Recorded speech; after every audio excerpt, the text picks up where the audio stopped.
Hi there. I just wanted to record this quick overview of ABM, my experience with it, how it differs from lead gen, and kind of what differences you have to take as a go-to-market team to make ABM work. So my background is as a B2B marketer. I was in-house before moving agency side, and now I'm on the vendor side of the equation, but still very much my job is to work with end customers who are trying to take a more account-centric approach to go-to-market.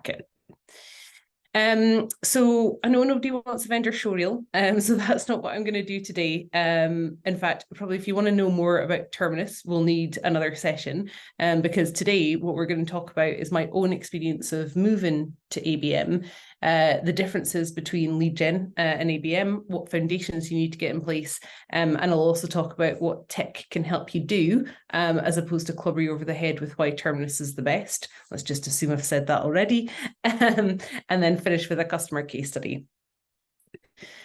So just let me set the scene then. I was working for a tech company that supplied to the oil and gas industry. There was a standing joke that oil giants were in a race to be second, which meant that getting them to change practices or the tech that they relied on was a really tough gig. We had in-house subject matter experts. We ran campaigns talking about the pain points the industry was facing. We went to every event and sponsored the right industry organisations. And we had decent success, but not enough, and certainly not enough to keep the board happy. And what we thought were our strengths, so everybody knew everybody, people bought and sold from their black books and drinking buddies, our historic brand, we'd been a bit of a visionary leader back in the day, and also the size of the prize available actually turned out to be our weaknesses. It became clearer year on year that we needed to fundamentally change something. Just doing more of what we'd done before was getting diminishing returns. So we decided to go down the route of key account pursuits. It wasn't quite in the days before ABM, but ABM certainly hadn't entered the conscience of marketers in Aberdeen, Scotland. It's not exactly a hive of innovative thinking and forward-looking marketing strategy. So we were a bit behind the times. We hadn't heard about ABM, but the concept had come to us naturally. Like, it just made sense. Why wouldn't we select the accounts that we thought we had the highest chance of helping, and take a more laser-targeted approach on going after those? So we started on this key account pursuits journey. And we were right for it, I think. We had all the hallmarks of a company who's right for ABM.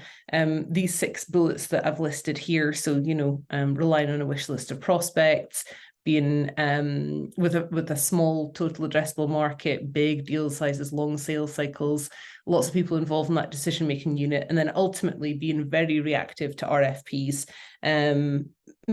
mean that is a company that is ripe for ABM.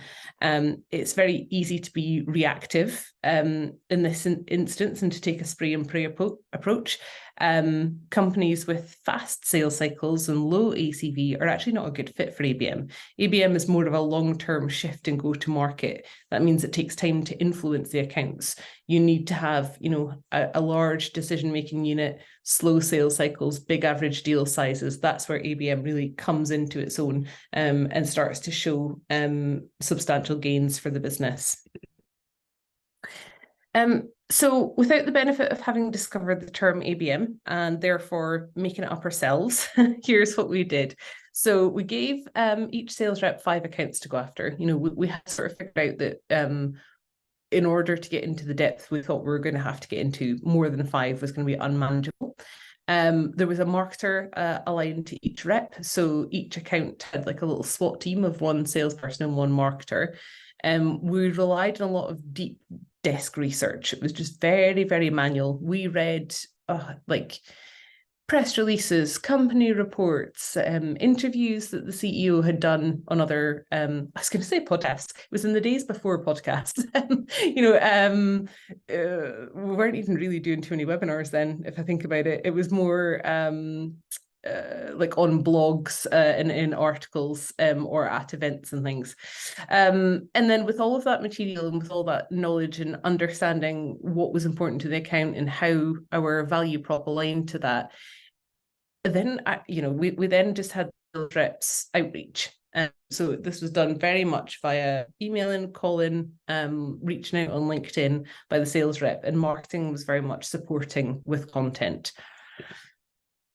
And for a while, we felt very smart. It felt different, and therefore we felt like we'd absolutely cracked it. We felt like these guys. We actually had one early win, which bolstered our egos. I'd been researching a Norwegian oil giant and found that they were due to open up in Aberdeen in the coming months. So we sent them an email to welcome them to Aberdeen and invited them to a welcome lunch to give them the download in Aberdeen, who to know, where to go. It was nothing to do with business. It was firmly about building and establishing that relationship. From there, we kept in touch and invited them to our events. And when they were ready to go to tender for everything they needed for their new location, guess who was on the tender list? But despite that success, and with the benefit of my hindsight 10 years on, and having run multiple ABM programs, I actually wish I could go back and do it again, mainly because it would be so much better. Here's my honest assessment in hindsight of how we did. So I think there are some glaring gaps. They'll become obvious throughout the presentation, but we did not have any shared goals and KPIs between sales and marketing. And that meant that even though we had created a SWAT team for each account, they were pulling in different directions because they were being measured on different things, not only between each other, but also upwards as well. So the exec leadership team were still requesting the number of leads as a metric, which, if we'd done our job properly and we'd briefed them about this new, different go-to-market, that should never have been a metric that they were asking for. We did not actually sufficiently prepare that same exec leadership team that CAC would go up, because we were literally moving from a bit of SEO and PPC to this. But we also didn't tell them that ACV and LTV would go through the roof. So we just did not get exec buy-in to what we were doing at all.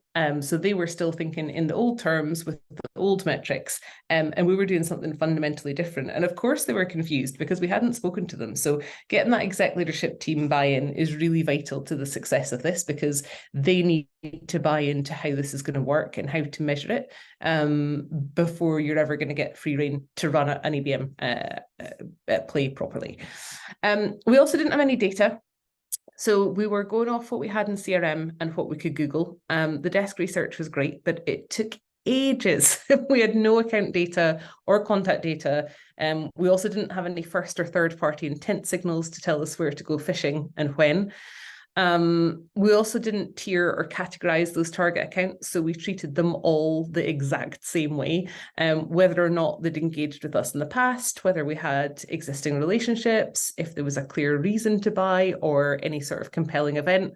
None of that mattered. The bigger the logo, the more important the account, and that was a huge mistake. So knowing when to nurture a target account versus when to lean in with more of a sales-driven mindset is really important, and we didn't do that at all. And honestly, we didn't do a great job on the marketing side. We were kind of like analysts and content creators, which is fine, but we weren't helping to craft emails. We weren't preparing for calls, or certainly didn't turn up to calls, and we weren't firing up integrated multi-channel campaigns. But it was homemade, and it was our first time, and I think we did okay. The great news is that companies starting ABM today are in a much better position because there's a trodden path, and those who've gone before can help them skip to the good bit. And talking of, this, what I want to do next is pause and look at the differences between lead gen and ABM. I've created a bit of a cheat sheet here for easy reference, but I'm going to walk us through the full life cycle from account identification to retention and upsell. So effectively, what we're doing is starting here by saying, in the old world, or in lead gen world, you're looking at the total addressable market and hoping to catch it, basically advertising to all of it and hoping to catch accounts as they enter a buying cycle. You're then going to continue to cover that TAM with spray and pray because you're never quite sure who's in market. Then you're going to create messaging and content that's maybe vertical specific if you're lucky, and then target that whole group, or also let sales reach out in order to get in front of those target accounts. It's fundamentally different in ABM world. Instead, what you're doing is together you're agreeing on a target list of accounts that match your ICP, that are high priority to convert into long-term customers.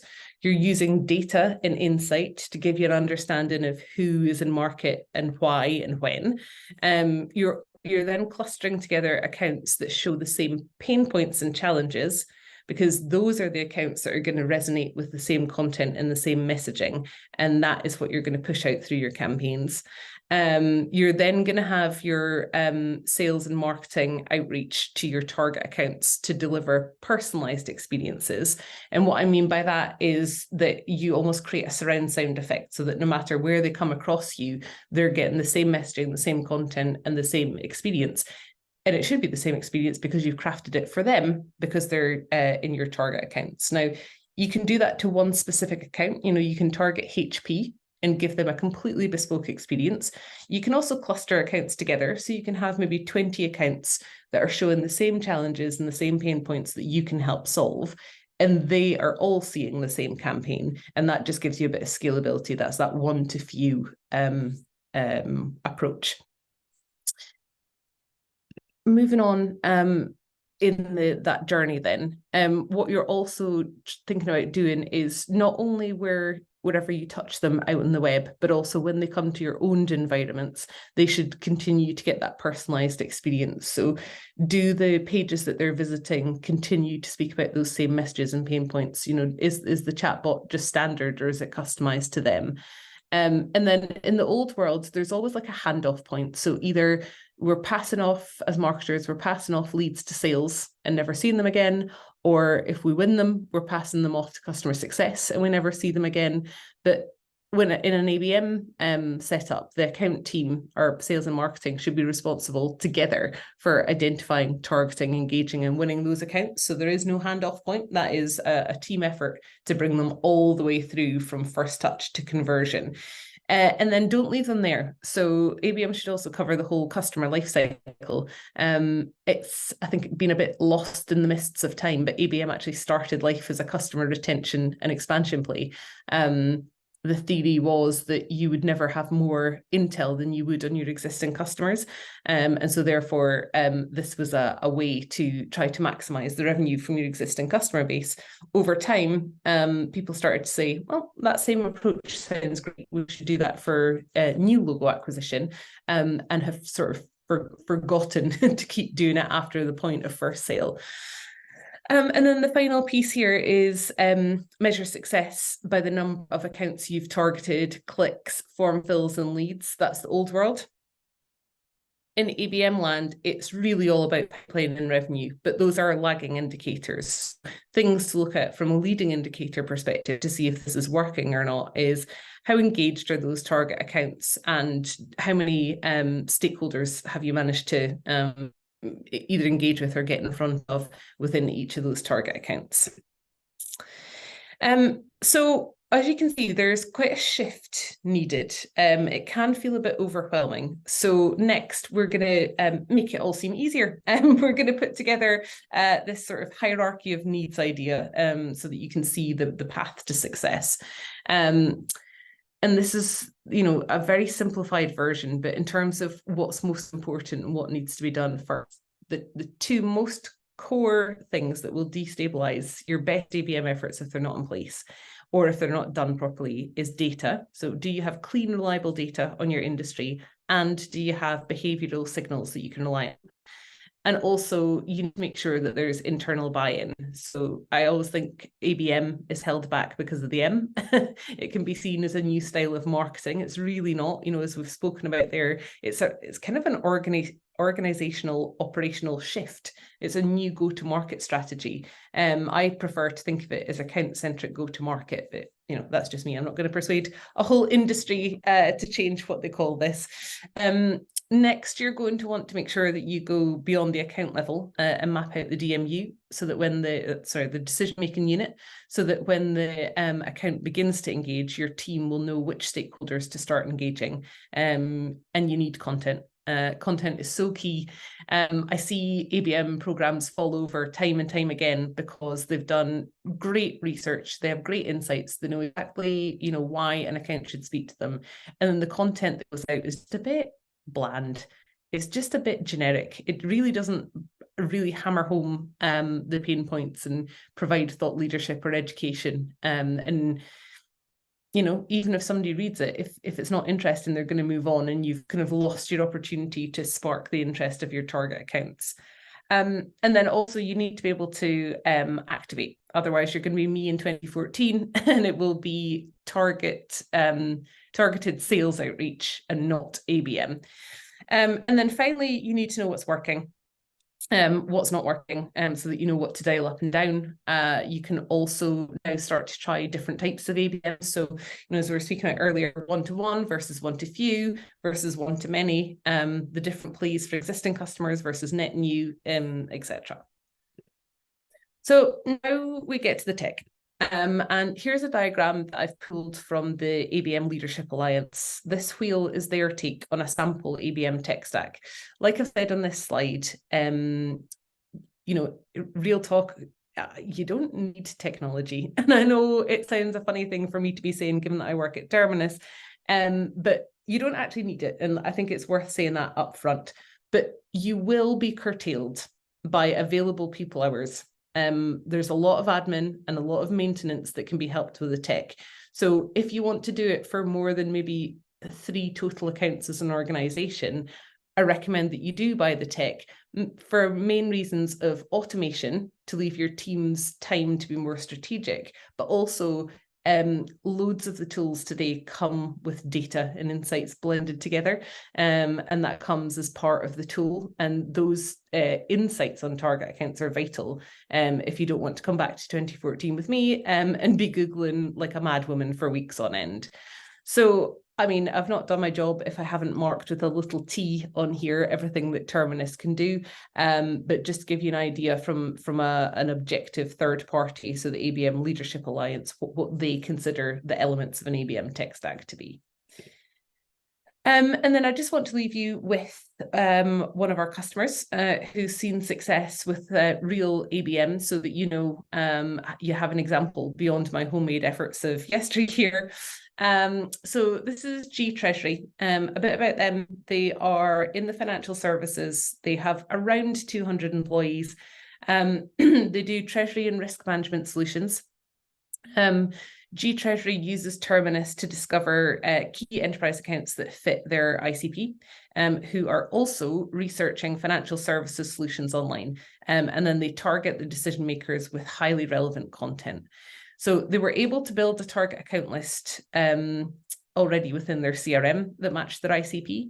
From there, they would also then filter accounts who were demonstrating purchase intent for their category product, or for the product category, meaning that they were researching topics online that showed strong in-market signals.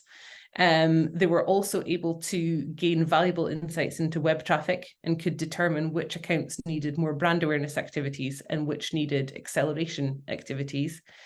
By building specific segments of companies based on firmographics, engagement, intent topics, they could hyper-focus their ad budget on only the accounts that mattered with creative specific to the intent topic that they were researching.